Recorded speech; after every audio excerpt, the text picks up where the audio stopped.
الرحمن الرحیم وبہ نستعین سبحانک لا علم لنا الا ما علمتنا انک انت العلیم الحکیم الحمد للہ رب العالمین والصلاة والسلام علی سید المرسلین وعلی آلہ وصحبہ اجمعین ومن تبعہم بإحسان الی یوم الدین. اعوذ باللہ من الشیطان الرجیم. بسم اللہ الرحمن الرحیم. وقال الذین غلبوا علی امرہم لنتخذن علیہم مسجدا وقال تعالی افرأیتم اللات والعزى ومناة الثالثة الأخرى. سامعین کرام، ہماری گفتگو وسائل شرک کے بنیادی موضوع سے متعلق جاری ہے، یعنی وہ کون سے ذریعے اور وسیلے ہیں جنہیں اختیار کرنے کے نتیجے میں ایک انسان شرک اکبر تک پہنچ جاتا ہے. اس سلسلے میں پہلا وسیلہ جو شرک کی تاریخ میں شرک کے اختیار کرنے کا سب سے بڑا اور اہم سبب رہا ہے، وہ بیان کیا گیا صالحین نیک لوگوں کے سلسلے میں غلو کرنا. غلو آدمی برے لوگوں کے سلسلے میں نہیں کرتا، حد سے تجاوز کرتا ہے، مبالغہ آرائی کرتا ہے نیک لوگوں. اس سلسلے میں دو شکلیں بیان کی گئیں. ایک نیک لوگوں کی مدح و ستائش، ان کی تعریف و توصیف بیان کرنا. میں نے ضمناً بتایا کہ ہمارے بر صغیر میں نعت خوانی منقبت کے پڑھنے کا رواج ہے، جس میں شعراء اکرام عام طور سے غلو اور مبالغے سے کام لے کر بدعقیدگی کی طرف چلے جاتے ہیں، اور بعض اوقات اس بدعقیدگی کو یہ نام دیا جاتا ہے کہ یہ ادب کے بنیاد پر ہے، عقیدے کی بنیاد پر نہیں. لیکن ہم نے جانا پڑھا کہ اللہ کے نبی جناب محمد رسول اللہ صلی اللہ علیہ وسلم نے شعر گوئی میں بھی غلو کو برداشت نہیں کیا. جب کچھ لوگوں نے ایسے اشعار آپ کے سامنے پڑھے یا ایسے کلمات کبھی کہے جس میں آپ کو آپ کے درجے سے بڑھایا گیا ہو، تو آپ نے فوراً روک دیا، ٹوک دیا، منع کر دیا، وضاحت کر دی. اس سلسلے میں کبھی آپ نے کوتاہی نہیں کی، نظر انداز نہیں کیا، چشم پوشی نہیں کی. ایک تو مدح ستائش والا پہلو. دوسرا اولیاء صالحین کی تصویر بنانا، ان کے مجسمے بنانا. یہ بھی اگر عقیدے کے بغیر ہے تو بدعت ہے اور شرک کی طرف لے جانے والا غلو ہے. تیسری شکل اسی ضمن میں بتائی کہ نیک اور صالح لوگوں کی شخصیت سے، ان کے استعمال کیے ہوئے اثاثے یا سامان سے، یا ان کے مکان، ان کی کپڑے، ان کے آثار سے تبرک حاصل کرنا. غلو کی نمبر 3 شکل بھی یہ ہے، اور انہوں نے ثانیاً کہہ کر اسے ایک دوسرا عنوان بھی دیا کہ وسائل شرک میں مبتلا کرنے کے ذرائع میں سے ایک ذریعہ ہے التبرک الممنوع. ممنوع شریعت میں جن چیزوں سے جس سے منع کیا گیا ہے وہ تبرک. تبرک کسے کہتے ہیں؟ التبرک طلب البرکہ، برکت کو طلب کرنا، برکت کا حصول، اس کا چاہنا. والبرکہ، اور برکت کا معنی کیا ہوتا ہے؟ اس کے کئی معنی ہوتے ہیں: کثرت الخیر وزیادتہ واستمرارہ. خیر کا زیادہ ہونا، خیر کا بڑھنا، بھلی چیز کا اضافہ ہونا، اس کی زیادتی اور اس کا باقی اور برقرار رہنا، استمرار. خاص طور سے جب اللہ تبارک و تعالیٰ کے لیے تبارکہ کا لفظ استعمال کیا جاتا ہے، اور یہ اللہ کے لیے کسی اور کی ذات کے لیے استعمال نہیں ہوتا، تو اس وقت معنی یہی ہوگا استمرار. بعض لوگوں نے اور بھی معنی بتائے ہیں، لیکن اس میں زیادتی کا معنی نہیں ہوگا. اللہ کی ذات بابرکت ہو، تبارک الذی بیدہ الملک، بابرکت ہے وہ ذات جس کے ہاتھوں میں ملک اور سلطنت ہے، ساری کائنات کی سلطنت. تو اللہ تعالیٰ کے بابرکت ہونے کا کیا مطلب ہے؟ کیا اللہ کی کسی خوبی اور کمال میں زیادتی ہوتی ہے؟ نہیں. کسی چیز میں زیادتی ہونے کا مطلب یہ کہ پہلے کمی تھی. اللہ تبارک و تعالیٰ کے کسی کمال میں، کسی خوبی میں کوئی کمی نہیں ہے. تو پھر اللہ کی ذات بابرکت ہے یا تبارک کا معنی کیا ہوگا؟ تو ایک معنی اہل علم نے بیان کیا کہ اللہ تبارک و تعالیٰ کی جو بھی خوبیاں ہیں، کمالات ہیں، اس کی بلندیاں ہیں، وقار اور عظمتیں ہیں، سب کے سب ہمیشہ رہنے والی اور دائمی ہیں، اور ایسا اللہ کے علاوہ کوئی نہیں ہے. آپ دیکھ رہے ہیں کہ جناب محمد رسول اللہ صلی اللہ علیہ وسلم بھی ولادت پاتے ہیں اور نشو نما پا کر آپ نے جوانی پائی، قوت اور طاقت والا مرحلہ زندگی کا۔ جوانی آنے کے بعد انسان کی جسم اور قوا اضمحلال کی طرف جاتے ہیں، کمزوری کی طرف جاتے ہیں، قوا مزمحل ہوتے ہیں بڑھاپے کی طرف۔ جوانی آئی، شباب آیا تو مضبوطی، قوت آئی، اور جیسے جیسے آگے بڑھا کمزوری آنا شروع ہوئی۔ تو تبارک ذات رسول اللہ صلی اللہ علیہ وسلم کی بھی نہیں رہ گئی۔ آپ نے خود فرمایا شیبتنی ہود و اخواتھا، کہ مجھے ہود اور اس کے ہم مضمون صورتوں نے بوڑھا کر دیا ہے، کمزور بنا دیا۔ احساس ذمہ داری نے، قیامت کے خوف نے مجھے بوڑھا بنا دیا، ہاں مجھے کمزور کر دیا۔ تو نبی کریم صلی اللہ علیہ وسلم کا جب یہ معاملہ ہے تو دوسرے مخلوقات کا جو آپ سے کم درجے کے ہیں بدرجہ اولا یہ معاملہ ہوگا، سمجھا جا سکتا ہے۔ تو بہرحال برکت کا معنی ہوتا ہے خیر کی زیادتی، بڑھوتری، اور اس کا دائمی یا مستقل طور سے قائم و برقرار رہنا۔ کہ ہم کو اگر اللہ نے کوئی نعمت دی ہے تو ہم اس نعمت کے تعلق سے یہ دعا کریں کہ اللہ اس نعمت کو جاری اور برقرار رکھ، اسے چھیننا نہیں، اس کو زائل نہ ہونے دے۔ یہ طلب البرکہ ہے، برکت اسی کو تبرک کہا جاتا ہے۔ یہ موضوع عقیدے کے باب میں بہت اہم ہے، اور خاص طور سے ہمارے ہندوستانی ماحول میں، ہندوستان اور پاکستان کے ماحول میں تو یہ اور زیادہ اہم ہوتا ہے، اور ان تمام ماحولوں میں جہاں جہاں عقیدت کی دکانیں دین کے نام پر چلائی جا رہی ہیں۔ ہاں، جیسا کہ میں نے کئی مرتبہ بیان کیا کہ آپ دیکھتے ہیں کہ اہل تصوف ہوں یا وہ سارے مکاتب فکر اور مسلک کے لوگ، جہاں توحید اپنی شفافیت کے ساتھ نہیں ہے، اللہ کی عظمت و کبریائی پر وہاں زور نہیں دیا جاتا، درسگاہوں میں، تربیتی ماحول میں، دعوت و تبلیغ میں آپ دیکھیں گے کہ ان لوگوں کی دعوت کا مرکزی نقطہ اللہ تبارک و تعالیٰ کی ذات، اس کی عظمت، اس کی توحید نہیں ہوتی، جیسے انبیاء کرام کی دعوت کا مرکزی نقطہ یہ ہوتا تھا۔ بہت اہم بات ہے، ہم سرسری نہ لیں اسے۔ یہ نقطہ نظر مزاج، دعوت کے فکر اور مزاج کو ظاہر کرتی ہے۔ یہ بات سب سے بڑی بات، ایک ہی دلیل کافی ہے کہ یہ انبیاء کی دعوت کا مزاج نہیں ہے۔ انبیاء کی دعوت کا مزاج یہ ہے کہ ہر معاملے میں اللہ تعالیٰ کی عظمت و کبریائی کو بیان کیا جائے، اس کی دعوت و تعلیم دی جائے، اللہ تبارک و تعالیٰ کے وقار اور اس کے حقوق کے سکے کو دل و دماغ میں بٹھایا جائے۔ قرآن بھی دیکھیے کہ جگہ جگہ توحید کا مضمون کہتے ہیں 1/3، بلکہ اگر اہل علم کی صراحت کو مانے تو پورا قرآن توحید یا توحید سے متعلقہ امور پر مشتمل ہے۔ یا تو توحید کا بیان ہے، اللہ کے اسماء و صفات ہیں، اس کی ربوبیت، اس کی الوہیت، اس کے اسماء و صفات، کمالات، اور جن چیزوں سے اللہ تبارک و تعالیٰ پاک ہے اس کا بیان، توحید کا اثبات ہے، توحید کی ضد شرک کا رد ہے، توحید کے ماننے والوں کا انجام ہے، توحید کی ضد اختیار کرنے والوں یعنی شرک کرنے والوں کا انجام ہے، دنیا میں انجام، آخرت میں انجام، دنیا میں کیا عذاب ہوا، آخرت میں کیا کیا عذاب ہونے والا ہے، توحید کے ماننے والوں کو دنیا میں اللہ تعالیٰ نے کس طرح مدد کی، آخرت میں کیا کرنے والا ہے، توحید کے تقاضے کیا ہے۔ جب آپ توحید مانتے ہیں تو اللہ کے ان احکامات کو ماننا چاہیے، اس حکم کی تعمیل کرنا چاہیے، نماز، روزہ، حج، زکوٰۃ، والدین کے حقوق، رشتہ داروں کے حقوق، پڑوسیوں کے حقوق اور دوسرے اخلاقیات کو اختیار کرنا چاہیے، اور دوسری چیزوں کو جو اس کی ضد ہے، جن چیزوں سے اللہ اور رسول نے منع کیا اس سے اپنے آپ کو بچانا چاہیے۔ یہ سب توحید کے تقاضے اور مکملات ہیں۔ پورا قرآن، اسی لیے اہل علم علامہ ابن قیم نے لکھا الحمدللہ رب العالمین توحید، الرحمن الرحیم توحید، مالک یوم الدین توحید، کہ الحمدللہ رب العالمین یہ توحید ہے، الرحمن الرحیم توحید ہے، مالک یوم الدین توحید ہے، پورا قرآن توحید ہے۔ اس لیے صحیح دعوت وہ ہے، انبیاء کے نہج پر چلنے والی دعوت وہ ہے جس کا مرکزی نقطہ توحید ہو، نچوڑ اور خلاصہ اللہ کی عظمت و کبریائی کا سکہ بندوں کے دل و دماغ میں بٹھانا ہو۔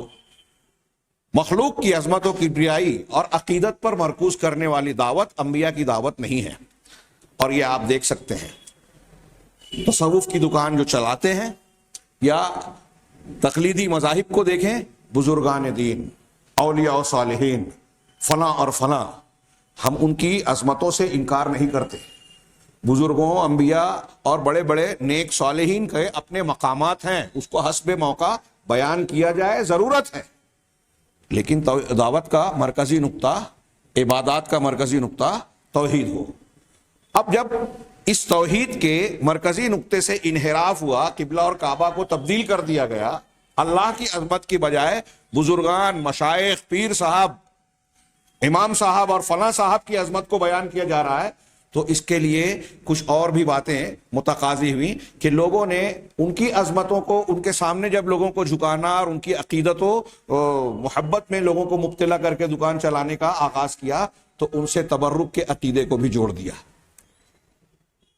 ہندوستان پاکستان میں ہم اس کے مظاہر بہت کثرت سے دیکھتے ہیں، بہت کثرت سے، اور اس کثرت سے اور عمومی ماحول کا یہ نتیجہ ہے کہ بعض صحیح عقیدے کے افراد جو ان اہل بدعت اور ممنوع تبرک کو اختیار کرنے والے ماحول اور ان کے درمیان میں رہتے ہیں، وہ لوگ بھی، ان کے درمیان رہنے والے صحیح العقیدہ لوگ بھی توجہ نہ دے کر علم نہ سے دور رہنے کی بنیاد پر ممنوع تبرک کو اختیار کر بیٹھتے ہیں، یا اس میں حرج نہیں محسوس کرتے کہ اس میں کوئی حرج نہیں ہے۔ شیخ صاحب کا، پیر صاحب کا جھوٹا پیا جائے تو اس میں ہم کو برکت ملے گی، ان کا کپڑا استعمال کیا جائے تو ہم کو اس سے جو ہے فائدہ حاصل ہوگا، اور ایسی بہت سی چیزیں جس کا تذکرہ آگے آئے گا۔ یہ جو میں نے تھوڑی سی وضاحت کی، اس موضوع کی اہمیت اور ضرورت ہمارے ماحول میں کتنی زیادہ ہے، کتنی شدید ہے۔ آپ اپنے ارد گرد میں دیکھیے، اپنے دوست و احباب کے حلقوں میں، ہاں، تصوف زدہ اس ماحول میں آپ کو نظر آئے گا کہ یہ بدعقیدگی ہمارے آس پاس بھی بہت پھیلی ہوئی ہے۔ چنانچہ تبرک کا معنی بتانے کے بعد انہوں نے تبرک کی قسمیں بیان کی۔ وَالتَّبَرُّكُ عَلَى قِسْمَيْنِ، تبرک برکت حاصل کرنے کا عمل دو طریقے کا ہوتا ہے، دو قسم پر مشتمل ہے۔ پہلا تبرک مشروع، وہ تبرک یا برکت حاصل کرنے کا عمل یا اعمال جو شریعت میں جائز ہیں، شریعت نے جن کی تعلیم دی ہے، وہ کیا ہیں؟ اختصار کے ساتھ انہوں نے بیان کیا، وَهُوَ أَن يَفْعَلَ الْمُسْلِمُ الْعِبَادَاتِ الْمَشْرُوعَةِ طلباً للثواب المترتب علیہا، اور وہ یہ ہے مشروع اور شرعی یا جائز تبرک، یہ ہے کہ ایک مسلمان شریعت میں بتائی ہوئی عبادات کو اختیار کرے، انجام دے، جس سے اس کا مقصد اس ثواب کا حصول ہو جو شریعت نے، قرآن اور حدیث نے اس عبادت کے کرنے پر بیان کیا ہے کہ یہ اگر آپ یہ عبادت کریں گے تو آپ کو یہ اجر و ثواب ملے گا۔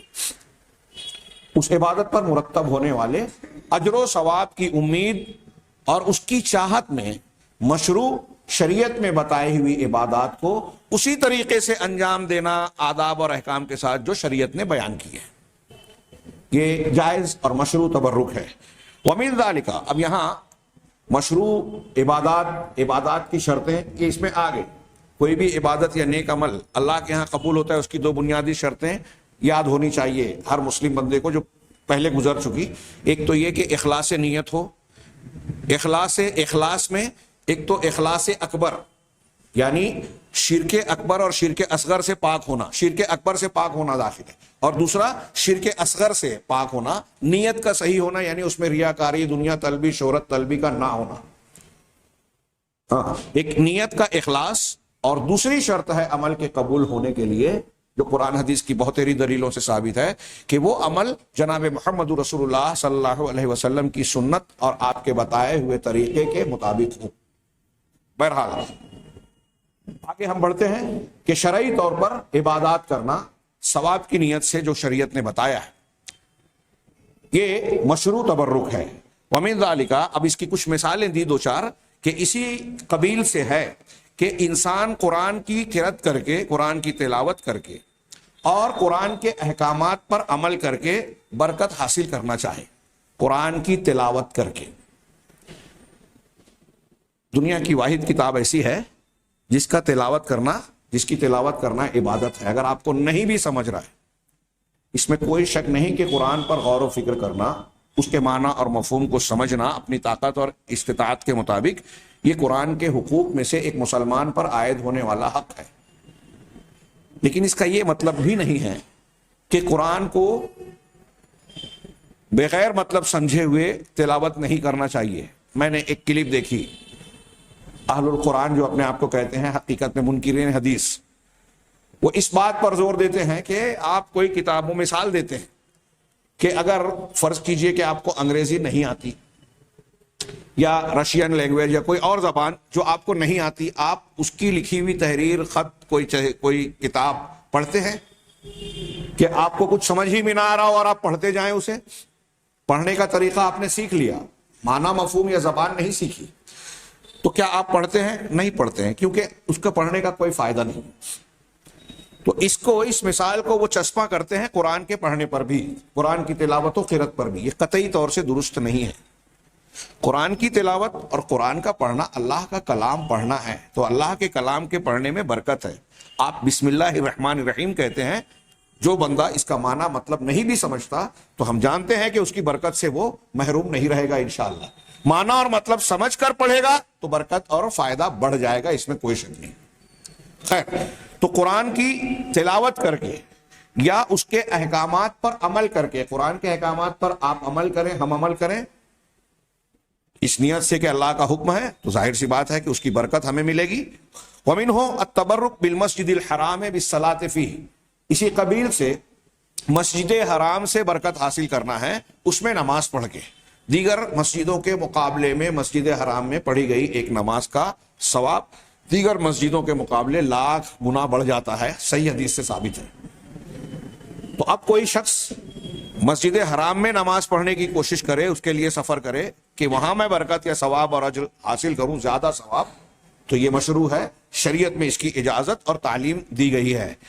لِيَحْصُلَ عَلَى فَضِيلَةِ فَضِيلَةِ مُضَاعَفَةِ الصَّلَاةِ فِيهِ, مسجد حرام میں کوئی نماز پڑھتا ہے تاکہ اس میں نماز پڑھ کر گناہ در گناہ اجر و ثواب حاصل کر سکے. فَهَذَا مِن بَرْكَةِ الْمَسْجِدِ الْحَرَامِ, تو یہ مسجد حرام بیت اللہ کی برکت کا حصہ ہے. یہ 2-3 مثالیں دی. شریعت میں جن جن چیزوں کا حکم دیا گیا ہے عبادات اور اعمال صالحہ کا, آدمی اسے انجام دے تو یہ شرعی تبرک حاصل کرنا ہوگا, تبرک ہوگا کہ آپ حقیقی طور سے برکت حاصل کر رہے ہیں, ثواب اور فائدہ حاصل کرنے کے راستے پر چل رہے ہیں. یہ ہوا مشروع تبرک. اس کے بعد بے کے طور پر تبرک ممنوع, وہ تبرک برکت حاصل کرنے کے وہ طریقے جو ممنوع ہے, شریعت میں ناجائز اور حرام ہے. اور یہ ناجائز تبرک بھی اپنے حکم اور نتیجے کے اعتبار سے, درجے کے اعتبار سے 2 قسم کے ہیں, ایک شرکیہ اور ایک بدعتی.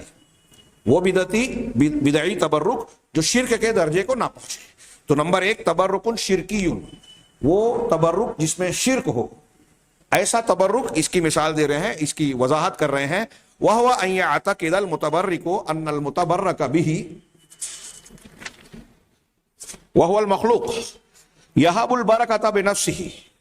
اور وہ یہ ہے, شرکیہ تبرک یہ ہے کہ برکت حاصل کرنے والا جو تبرک کی نیت سے وہ عمل کر رہا ہے, برکت حاصل کرنے والا یہ عقیدہ رکھے کہ جس چیز سے, جس شخصیت سے وہ تبرک حاصل کرنا چاہ رہا ہے, جبکہ وہ مخلوق ہے, وہ انسان ہو یا کوئی اور چیز ہو, کوئی جگہ ہو, جس سے وہ برکت حاصل کر رہا ہے وہ مخلوق ہے, اس کے بارے میں یہ عقیدہ رکھے کہ یہ چیز بذات خود ہمیں برکت سے نوازے گی, ہمیں فائدہ دے گی, بذات خود اس کے اندر یہ طاقت ہے.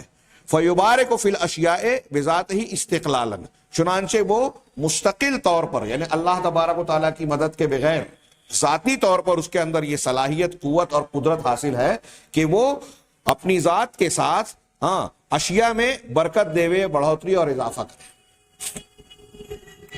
کسی کو اولاد دے دے, کسی کو اس میں برکت دے وے, عمر میں برکت, روزی میں برکت, اور دوسری چیزوں میں برکت, کسی بھی چیز میں برکت دے وے, بذات خود دے رہا ہے اس عقیدے کے ساتھ اگر اس سے تبرک حاصل کر رہا ہے. یا او یطلب منہ الخیر والنماء فیما لا یقدر علیہ الا اللہ تعالی, یا وہ اس شخصیت میں یا اس چیز میں جس سے برکت حاصل کر رہا ہے, اس کے ذریعے سے خیر اور زیادتی کو طلب کرنا کرے, خیر اور زیادتی کو چاہے, ایسی خیر اور زیادتی جس کی طاقت صرف اللہ تبارک و تعالیٰ رکھتا ہے, اللہ کے علاوہ کوئی نہیں. ایسی چیز چاہتا ہے کہ میرے مال میں یا میری فلاں اور فلاں چیز میں یہ فلاں بزرگ, فلاں بابا یا جس سے بھی جس چیز سے تبرک حاصل کر رہا ہے یہ چیز اضافہ کر دے گی. بذات خود اگر اس کو اس کا قدرت والا, طاقت والا سمجھ رہا ہے تو یہ شرک اکبر یا شرکیہ تبرک ہوگا. لأن اللہ تعالی ہوا وحدہ موجد البرکہ وواہبہا, کیوں یہ شرک کیوں ہے؟ اس لیے کہ اللہ تبارک و تعالیٰ اکیلا اور تنہا ہے جو برکت کو پیدا کرنے والا اور برکت کو نوازنے والا ہے۔ ہاں، حدیث میں نبی صلی اللہ علیہ وسلم سے روایت ہے کہ آپ نے فرمایا البرکت من اللہ، برکت اللہ کی جانب سے ہوتی ہے۔ یہ الفاظ بخاری میں حضرت عبداللہ ابن مسعود اور حضرت جابر بن عبداللہ دونوں سے مرفوعاً اللہ کے نبی صلی اللہ علیہ وسلم سے مروی ہے۔ صحیح مسلم میں بھی یہ حدیث ہے لیکن اس میں الفاظ الگ ہیں، بالکل صاف حدیث ہے۔ اللہ کے رسول صلی اللہ علیہ وسلم کا فرمان ہے کہ جتنے لوگ تصوف سے جڑے ہوئے شخصیات اور بزرگوں سے تبرک حاصل کرنے والے، ان کے جھوٹے سے، ان کے کپڑے سے، ان کے آثار سے، ان کے مدرسے سے، ان کے گھر سے، ان کے پیر کی جوتیوں سے تبرک جو حاصل کرنے کے عقیدے رکھتے ہیں اس قسم کی، وہ غور کریں کہ اللہ کے رسول آپ ایمان رکھتے ہیں یا نہیں نبی کریم صلی اللہ علیہ وسلم پر، اور آپ کے فرمان کو صحیح مانتے ہیں یا نہیں۔ آپ کہہ رہے ہیں کہ برکت تو صرف اللہ کے پاس سے ہوتی ہے، ہاں، فطلبها من غیرہ او اعتقادہ ان غیرہ یہبها بذاتہ شرک۔ جب عقیدہ قرآن حدیث سے یہ ثابت ہے کہ برکت کو دینے والا، پیدا کرنے والا صرف اور صرف اللہ ہے، تو یہ عقیدہ رکھنا کہ کوئی اور برکت دے سکتا ہے، کسی اور سے تبرک حاصل کیا جا سکتا ہے، تبرک کیا جا سکتا ہے، یہ شرک ہے، کھلا ہوا شرک ہے۔ اچھی طرح دماغ میں بٹھائے، میں نے تمہیداً کہا کہ ہمارے ماحول میں بہت عام چیز ہے یہ۔ آگے یہ شرکیہ تبرک کی تعریف کی، وضاحت کی۔ نمبر 2، تبرک بدعی، وہ تبرک برکت حاصل کرنے کے وہ طریقے اور اعمال جو بدعتی ہیں، یعنی شرک کے درجے کو نہیں پہنچے ہیں، تو جب بدعتی ہیں تو وہ شرک اصغر ہیں۔ کہا وہو التبرک بما لم یرد دلیل شرعی علی جواز التبرک بہ، یہ تبرک، بدعی تبرک وہ ہے جو اس طرح سے ایسے اعمال پر مشتمل ہو، طریقوں پر جس کے جائز ہونے پر شریعت کی کوئی دلیل موجود نہیں ہے۔ اب یہ بدعی شرک سے کم درجے کا کس بنیاد پر ہو رہا ہے؟ اس لیے کہ جو آدمی ایسا کر رہا ہے وہ عقیدہ یہ رکھتا ہو کہ ایسی چیز میں جس چیز سے وہ تبرک حاصل کر رہا ہے اللہ تبارک و تعالیٰ نے اس میں برکت رکھی ہے، یا او التبرک بالشیء الذی ورد التبرک بہ علی وجہ علی غیر الوجہ الذی ورد فی الشرع تبرک بہ، یا پھر کسی چیز سے جس کے بارے میں برکت حاصل کرنے کی قرآن و حدیث میں دلیل موجود ہے، کہ آپ جیسے نماز، روزہ، قرآن کی تلاوت ابھی ہم نے پڑھا، اس میں برکت ہے، شریعت نے اس کی اجازت دی ہے، لیکن جو ثابت ہے اس کو ایسے طریقے سے انجام دیا جائے جو قرآن و حدیث سے ثابت نہیں ہے۔ جیسے قرآن پڑھنا برکت کا عمل ہے، تلاوت کرنا، لیکن اجتماعی قرآن خوانی کرنا یہ قرآن حدیث سے ثابت نہیں ہے، یہ بدعت ہے۔ قرآن پڑھنا سنت، برکت کا عمل، لیکن اگر کوئی شخص اس برکت کے عمل کو غیر شرعی طریقے سے انجام دے، کیفیت میں، تعداد میں، اپنی طرف سے کوئی بات، بدعت کئی طریقے کی ہوتی ہے۔ کوئی ایسا عمل جو دین میں نہیں ہے، ہم عام طور سے اس کی تعریف میں کیا جانتے ہیں کہ وہ عمل جو قرآن و حدیث میں نہیں ہے، نیا عمل کیا جائے، یہ بدعت ہے۔ ایک تو بدعت یہ ہے، یقیناً ہے، ایسا عمل جو شریعت میں ہے لیکن اس کی تعداد جو شریعت میں متعین نہیں ہے آپ نے متعین کر لی، جو شریعت نے متعین نہیں کی ہے آپ نے متعین کر لی، بدعت۔ اسی لیے بعض علماء، علامہ البانی وغیرہ، شیخ ابن باز کہتے ہیں نا کہ اگر کوئی شخص 20 رکعت تراویح، 8 سنت ہے، 20 نفل سمجھ کر پڑھ لے تو کوئی حرج نہیں۔ تو علامہ البانی ان کی اس بات پر تعاقب کرتے ہیں، ان پر اعتراض کیا کہ نہیں، آپ کی یہ بات درست نہیں ہے۔ کیوں؟ اگر آپ نفل سمجھ کر پڑھ رہے ہیں تو آپ متعین کرنے والے کون؟ 8 سنت ہے، آپ نے مان لیا، اب سنت سے اضافہ جب آپ کر رہے ہیں تو اس کی کوئی تعین آپ نہیں کر سکتے، یہ آپ کو حق نہیں ہے، کسی عالم کو حق نہیں ہے۔ جو شریعت نے متعین نہیں کیا آپ کیسے کر سکتے؟ آپ 18 پڑھیے، 22 پڑھیے، 20 پڑھیے، 24 پڑھیے، 40 پڑھیے، 30 پڑھیے، بغیر تعین کے تو اس کی گنجائش ہے، متعین نہیں کر سکتے۔ تو تعداد جو متعین نہیں ہے آپ نے متعین کر لی، کیفیت جو متعین نہیں ہے آپ نے متعین کر لی، جگہ جو متعین نہیں ہے آپ نے متعین کر لی، وقت جو متعین نہیں ہے آپ نے متعین کر لی۔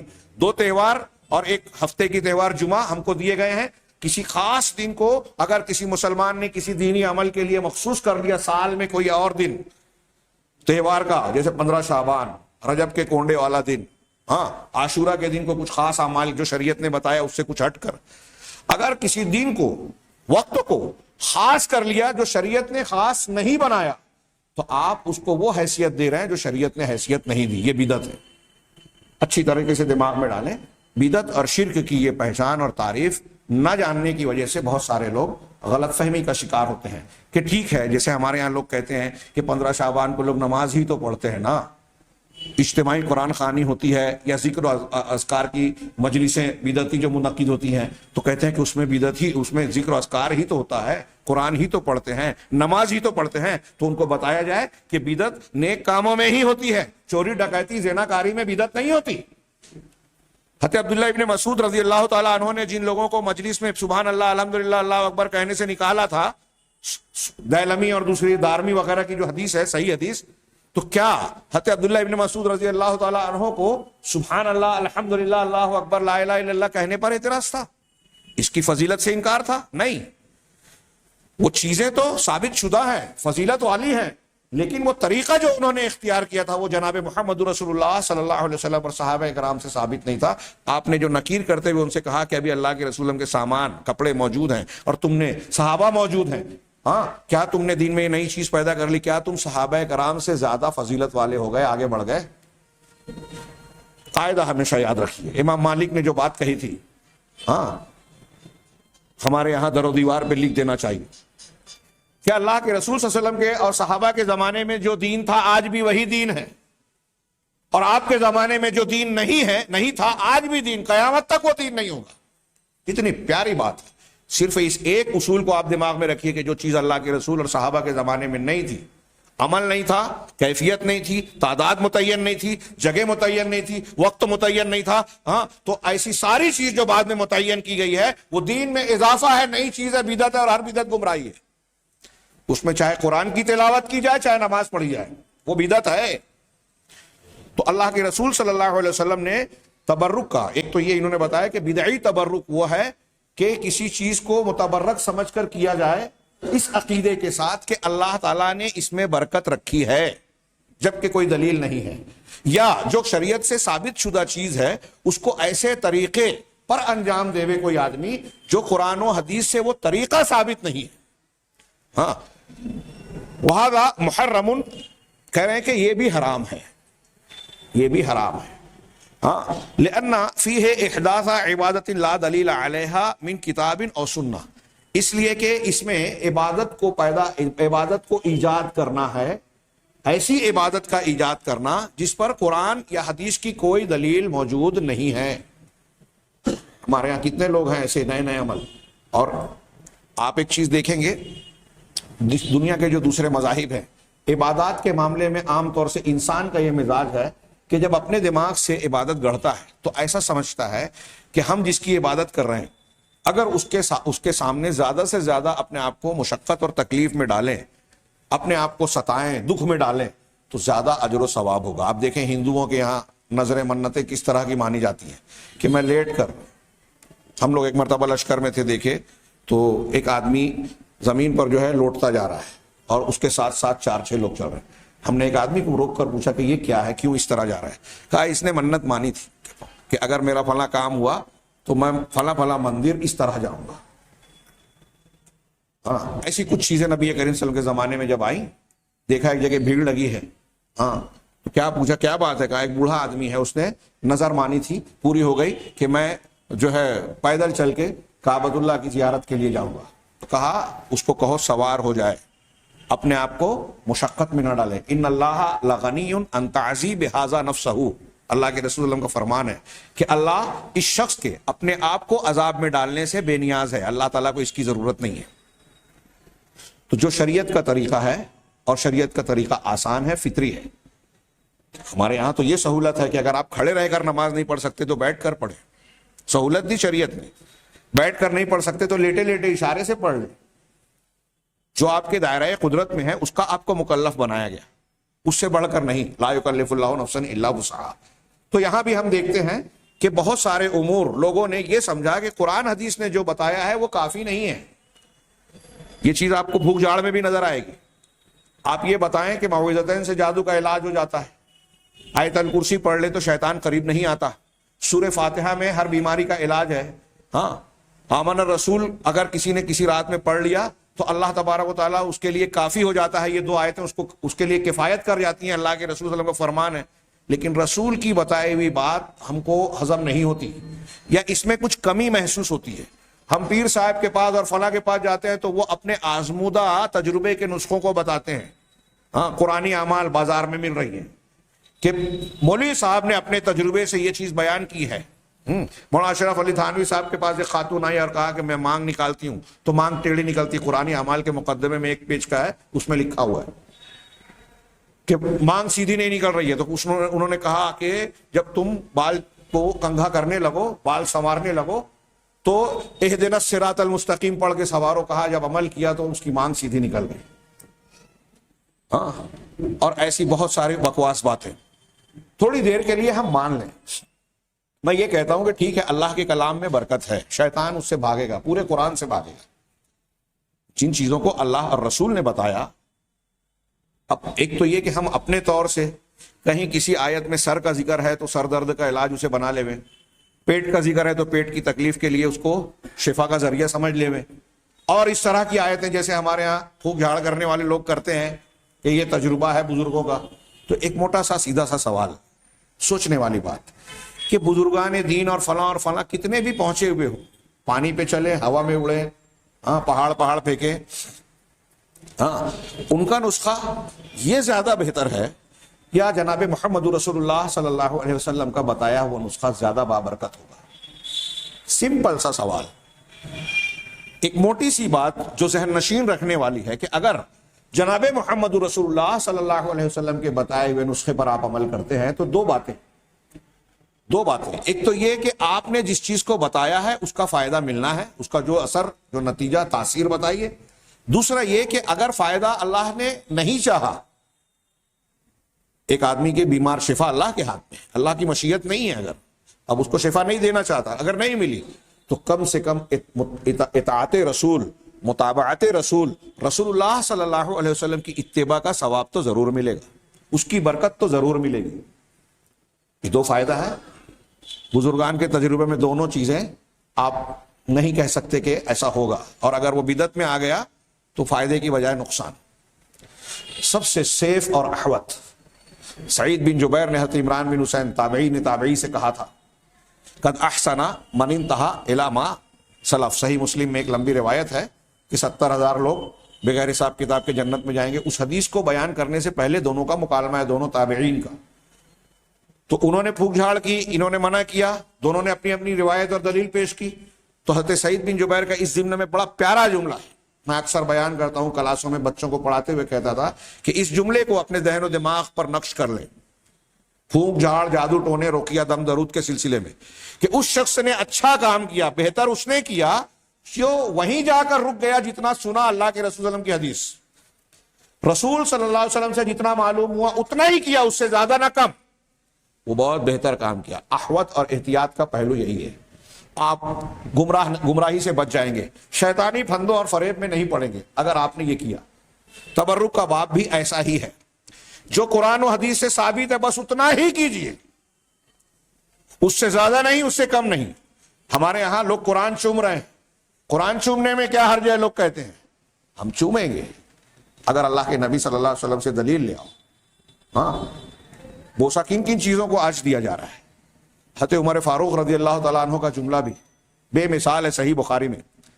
آپ جب حجر اسود کو بوسہ دینے لگے تو آپ نے کیا کہا, یا حجر انی اعلم انک حجر, میں جانتا ہوں کہ تو ایک پتھر ہے. حجر اسود, میں جانتا ہوں کہ تو ایک پتھر ہے. لا تضر ولا تنفع, نہ تو فائدہ پہنچا سکتا ہے نہ نقصان. دیکھیے یہ تبرک بھی شرکیہ نہیں مان رہے ہیں, صحابہ رد کر رہے ہیں. اگر کسی چیز کو بذات خود آپ نے مستقلاً اللہ کے سوا کسی اور چیز کو برکت کے حصول کا ذریعہ سمجھا تو کہ وہ اپنے اندر یہ طاقت رکھتا ہے کہ نفع پہنچا سکتا ہے, نقصان, تو یہ شرک اکبر ہوگا. حضرت عمر اسی کو بیان کر رہے ہیں کہ تو پتھر ہے اگرچہ متبرک ہے لیکن لا تضر ولا تنفع, تو بذات خود نہ نقصان پہنچا سکتا ہے نہ فائدہ اور نفع. ولولا انی رأیت رسول اللہ صلی اللہ علیہ وسلم یقبلک ما قبلتک, اگر میں نے اللہ کے رسول صلی اللہ علیہ وسلم کو تجھے بوسہ دیتے نہ دیکھتا تو کبھی بوسہ نہیں دیتا. ابھی آگے ہم پڑھیں گے مقامات کے سلسلے میں ایسا کرنا، چھونا، چومنا، بدن سے مس کرنا، جہاں قرآن حدیث کی دلیل نہیں ہے. حرم میں بوسہ دینا صرف حجر اسود کے لیے ثابت ہے. آپ دیکھیے ہندوستان پاکستان کے لوگ جب جاتے ہیں اور دوسرے بھی مقامات کے اہل تصوف اہل تقلید، تو کوئی رکن یمانی کو بھی بوسہ دے رہا ہے، چھونے کا تو ہے ذکر ہے. ہاں، کوئی مقام ابراہیم کی چیزوں کو چھونے کی کوشش کرتا ہے، مس کرنے کی، کہ اس سے ہم کو برکت ملے گی. اور ایسی چیزوں کا جس کا ثبوت نہیں ہے، ملتزم وغیرہ کو سے چمٹنے کا ثبوت موجود ہے. جن چیزوں کا جو ثبوت ہے ٹھیک ہے، بوسہ دینا صرف حجر اسود کو ہے. ہاں، کسی شخصیت کو، کسی انسان کو بوسہ دینے کا کوئی ذکر آگے آ رہا ہے، ہم دیکھیں گے کہ یہ کہہ رہے ہیں کہ یہ بھی حرام ہے، بدعی تبرک، اس لیے کہ اس میں ایسی عبادت کا ایجاد کرنا ہے جس پر قرآن سے اور نہ ہی سنت سے کوئی دلیل ہے. وَلِأَنَّهُ جَعَلُوا مَا لَيْسَ بِسَبَبٍ سَبَبًا، اور کیوں یہ حرام ہے؟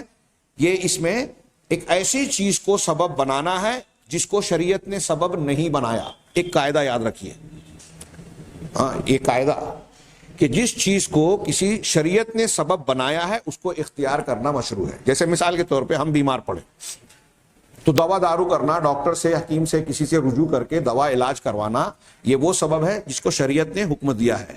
ہاں، اللہ تعالیٰ نے ہر بیماری کے ساتھ علاج بھی اتارا ہے، دوا بھی اتاری ہے، جو حدیث ہے فتداو، ابن ماجہ، مسند احمد وغیرہ کی روایت میں غالباً ہے کہ تم دوا علاج کرو. اور مسلم شریف کی بھی حدیث ہے کہ جب دوا بیماری کے موافق ہوتی ہے تو اللہ کے حکم سے شفا ملتی ہے. اس سے پتہ چلا کہ دوا علاج کرانا مشروع ہے. اسی طریقے سے قرآن حدیث سے موافق صحیح عقیدے پر مشتمل، اللہ سے استعانت اور طلب پر مشتمل دعا کر کے دم کرنا، یہ بھی قرآن حدیث سے ثابت ہے. لیکن اب کوئی ایسا علاج کرے، ٹوٹکا کرے کہ اگر آپ کی ریڑھ کی ہڈی میں درد ہے تو آپ پیر کے ایسے آدمی سے جو پیدائش میں الٹا پیدا ہوا تھا اس سے لات ماریں گے تو اس کی ریڑھ کی ہڈی کی چمک نکل جائے گی. 20 سے لے کر الٹی گنتی کر لیں میں، ہاں، 20 19 18 17 16 بغیر سانس چھوڑے ہوئے ایک تک پڑھ لیں تو اچھا ہو جائے گا. ہاں، فلاں فلاں ایسا کا جو نہ قرآن و حدیث سے ثابت ہے، نہ طب اور سائنسی یا فطری اصولوں کی بنیاد پر جس کا تذکرہ ہوتا ہے یا ثابت ہوتا ہے. ایسی چیز ظاہر سی بات ہے کہ اس چیز کے حاصل کرنے کا حقیقی سبب نہیں ہے. تو جو سبب نہیں ہے اس کو سبب ماننا یہ شرک اصغر ہے. سبب ماننا، اگر بذات خود اس کے اندر طاقت مانی تو شرک اکبر ہے. بہت اچھی طرح دماغ میں رکھیں. جیسے ستارے سے بارش نہیں ہوتی، یہ سبب قرآن و حدیث نے بتایا کہ بارش برسانے کا سبب ستارہ نہیں ہے. اب اگر کسی نے بارش کو یہ مانا کہ ستارے کی وجہ سے، نچھتر کی وجہ سے بارش ہو رہی ہے، تو وہ شرک اصغر ہے، کفر اصغر ہے. جیسا کہ حدیبیہ کے فجر کے بعد اللہ کے رسول نے تقریر میں بیان کیا، بخاری مسلم کی حدیث آپ سن چکے ہیں، جس نے کہا کہ فلاں فلاں ستارے سے ہم کو بارش ملی، اس نے اللہ کا انکار کیا، ستارے پر ایمان لایا. یہ حدیث آپ جانتے ہیں. اور اگر کسی نے یہ مانا کہ ستارے کے اندر یہ طاقت ہے کہ وہ بارش برسائے تو یہ شرک اکبر ہوگا، جیسا کہ ہم تبرک کے باب میں پڑھ رہے ہیں. تو آگے یہ کہہ رہے ہیں کہ اس لیے کہ اس میں کہ ایسی چیز کو سبب ماننا ہے، بنانا ہے جو سبب ہے نہیں.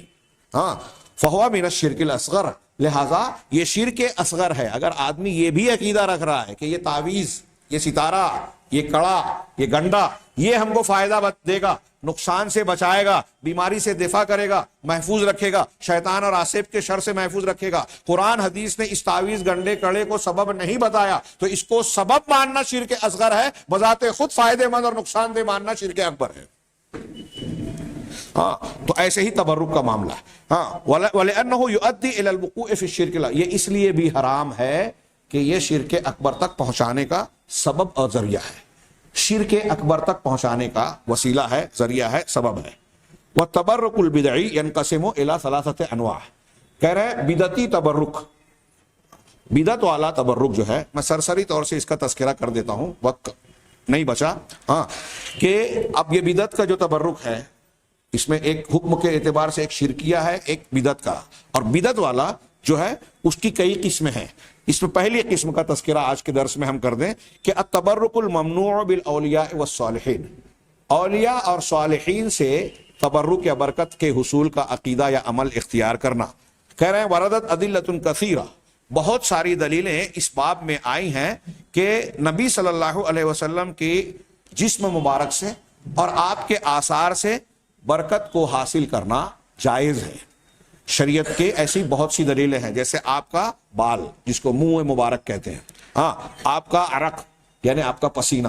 حضرت ام سلیم آپ کے پسینے کو ایک مرتبہ سوئے ہوئے تھے، ایک شیشی میں بھر رہی تھی، آپ بیدار ہو گئے، پوچھا یہ کیا کر رہی ہو؟ کہا اللہ کے رسول صلی اللہ علیہ وسلم آپ کا پسینہ جسے ہم خوشبو میں ڈالتے ہیں، آپ کے پسینے سے ایک خاص قسم کی بہترین خوشبو آتی تھی، آپ کی خصوصیات میں سے. ہاں وثیابہ، اور اللہ کے رسول کے کپڑے. ایک صحابی نے آپ کو ایک چادر تحفے میں دی، یمنی تحفے میں دی گئی، آپ نے اس کو زیب تن فرمایا. ایک صحابی نے مانگ لیا، بخاری کی روایت میں ہے، آپ اندر چلے گئے کیونکہ آپ سے کوئی چیز مانگی جاتی تو آپ انکار نہیں کرتے. صحابہ ناراض ہوئے اور کہا کہ تم جانتے ہو کہ نبی کریم صلی اللہ علیہ وسلم کو یہ چادر پسند تھی اور اس وقت آپ کو اس کی ضرورت تھی، اس لیے آپ پہنے ہوئے تھے، زیب تن فرمائے ہوئی تھی، اور تم نے مانگ لیا جبکہ تم جانتے ہو کہ آپ انکار نہیں کرتے مانگنے پر. تو کہا میں اسے پہننے کے لیے نہیں مانگ رہا ہوں، تم لوگ یہ نہ سمجھو کہ میں نے اس لباس کو، پوشاک کو اس لیے طلب کیا ہے کہ میں اسے پہنوں گا، بلکہ میں نے اس لیے مانگا ہے کہ اللہ کے نبی صلی اللہ علیہ وسلم کے جسد مبارک سے جب اس کا مس ہوا ہے، آپ نے اس کو زیب تن فرمایا ہے، تو میں اسے اپنے کفن کے طور پر استعمال کرنا چاہتا ہوں تاکہ اس کی برکت حاصل کروں. ایسی اور بھی بہت سی روایتیں ہیں کہ آپ کے آثار آپ کے جسد مبارک سے برکت حاصل. حدیبیہ کے مقام پر جو لوگ مشرکین کی طرف سے، کیا نام ہے، عروہ بن مسعود، میں نام بھول رہا ہوں، جو مشرکین کی طرف سے اس وقت آئے تھے، بعد میں وہ بھی مسلمان ہوئے، انہوں نے جو اللہ کے رسول صلی اللہ علیہ وسلم کو دیکھا تھا اور صحابہ کا تعلق کہ آپ لعاب بھی نکالتے تو لوگ اپنے ہاتھوں پر لیتے اور جسم پر مل لیتے، آپ وضو کرتے تو پانی زمین پر گرنے کی بجائے صحابہ کے ہاتھ پر گرتا. یہ نبی کریم صلی اللہ علیہ وسلم کے آثار اور آپ کی استعمال شدہ چیزوں سے برکت حاصل کرنے کا اس بات ہے، اس سے یہ دلیلوں سے ثابت ہے. ہاں اب یہاں میں ایک بات اور ذکر کر دوں گا. آج جو دنیا میں منہ مبارک کے نام سے بہت سارے بال ہیں اور کہا جاتا ہے کہ یہ رسول اللہ صلی اللہ علیہ وسلم کا، اس کا کوئی ثبوت نہیں ہے کہ واقعی یہ اللہ کے رسول صلی اللہ علیہ وسلم کے منہ مبارک ہیں.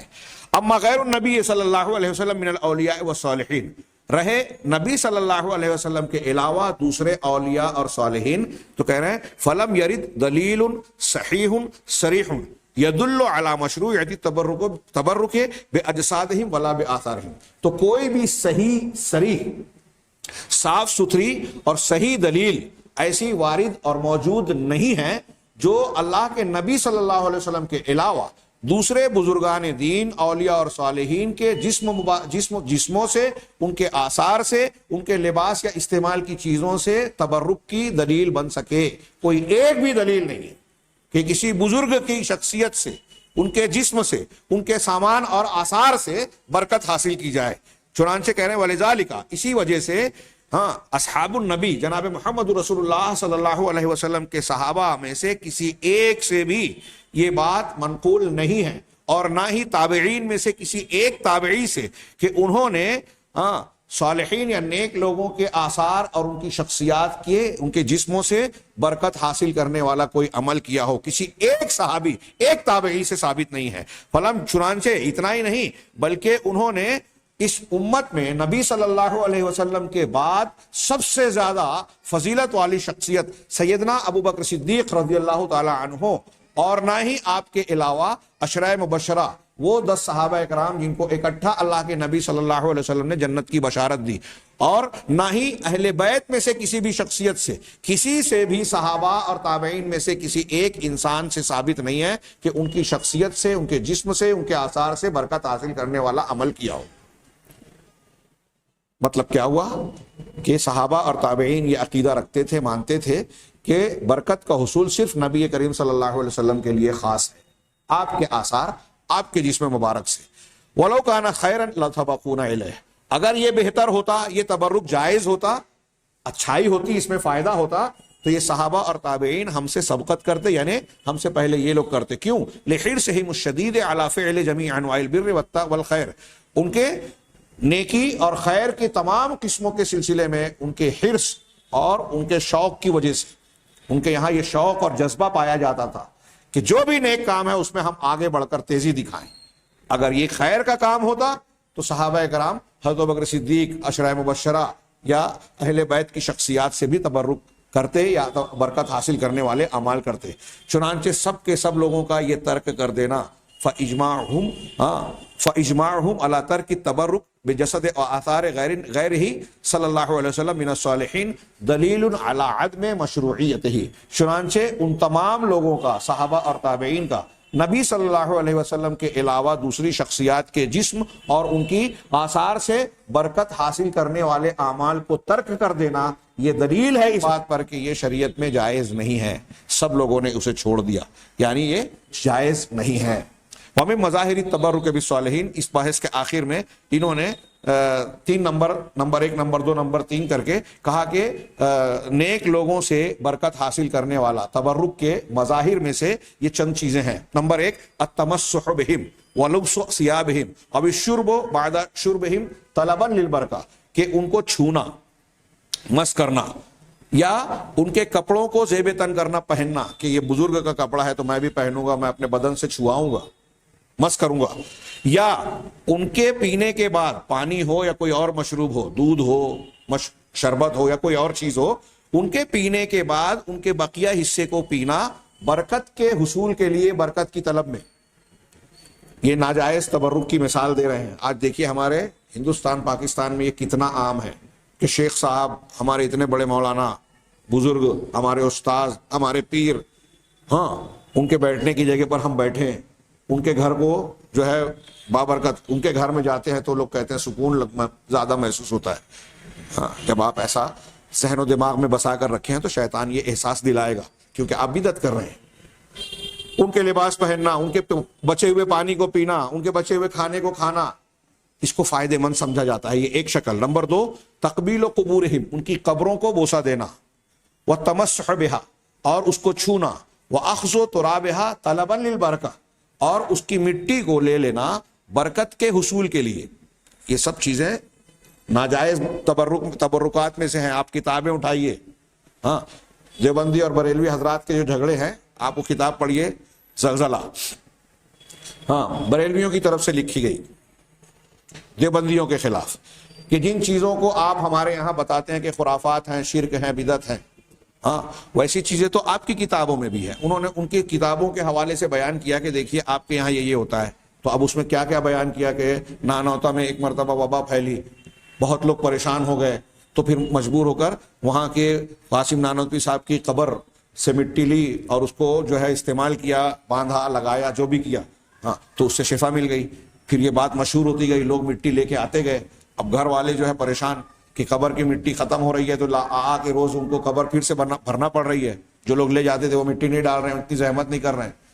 روز یہ سلسلہ جاری رہا. جب کافی بڑھ گیا تو گھر والوں نے قبر پہ آ کے ایک دن کہہ دیا کہ اب اگر کوئی اچھا ہوگا اور یہاں سے مٹی جائے گی تو ہم دوبارہ قبر اب نہیں بھریں گے. تو اس دن سے لوگوں کو شفا ملنا بند ہو گئی. یہ سلسلہ منقطع ہو گیا، خیر کا سلسلہ انہوں نے بند کروا دیا.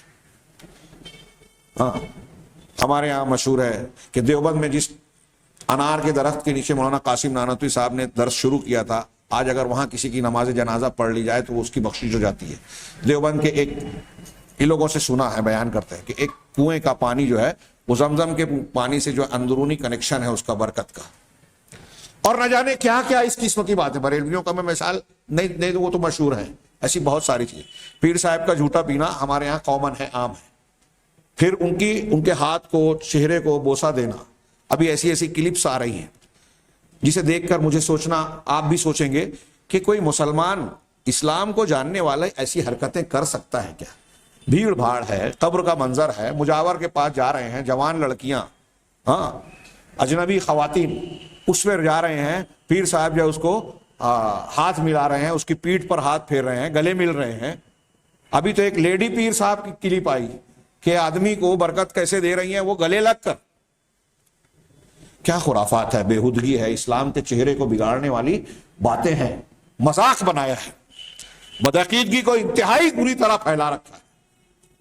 شک ہسائی ہوتی ہے اس کی. ہمارے یہاں مالیگاؤں میں ایک شخص کو سڑے گلے کو لوگوں نے بنا لیا، جوان لڑکیوں کو لے جا کے سر عام جو ہے اس کے پیر پر بٹھا دیا جاتا تھا، غیر مسلم دیکھ کر ہنستے تھے. یہ صرف بدعقیدگی نہیں ہے بلکہ اسلام کے چہرے کو بگاڑنے کا انتہائی سنگین جرم ہے۔ ایسی کتنی چیزیں آج ہمارے یہاں عام ہیں، جہالت کی انتہا ہے اور علماء کرام خاموش، کیونکہ اس سے ان کی دکانیں چل رہی ہیں۔ ناجائز ہے، یہ حق ہے ہمارا کہ ہم اسے بیان کریں، سمجھیں۔